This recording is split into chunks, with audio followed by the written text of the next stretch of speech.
పిల్లలకి తల్లిదండ్రులు కొన్ని సలహాలు, సూచనలు ఇచ్చి దోహదపడతారు. వాళ్ళు ఎదిగిన తర్వాత పిల్లలే తల్లిదండ్రులకి సలహాలు ఇస్తూ ఉంటారు. వాళ్ళు నిజంగా ఇచ్చే జెన్యూన్‌గా పుట్టడానికి తగ్గట్టుగా ఉంటది. అట్లా మీ పిల్లలు కూడా ఆర్టిస్టులు, సినిమా ఇండస్ట్రీలో అన్నీ తెలిసినవాళ్ళు. సో, వాళ్ళు మీకిచ్చిన మళ్ళీ రీ ఎంట్రీ ఈ సినిమా ఇస్తానంటే వాళ్ళేమన్నారు? ఇద్దరేమన్నారు? ఎవరెవరేమన్నారు? వాళ్ళందరూ కలిసి మేము మాట్లాడుకునిందే నేను చెప్పాను. హీరో అన్న పొజిషన్ లేదు. సబ్జెక్టే హీరో అన్నదే నేను ఎప్పుడు చెప్తున్నా.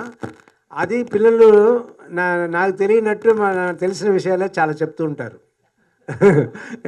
డాడీ ఇలా డాడీ అలా డాడీ అని చెప్తుంటారు. ఇలాగే మేము బతికామురా, ఇలాగే వచ్చావురా పైగా అన్నది మనం అనుకుంటాము, చెప్తాము.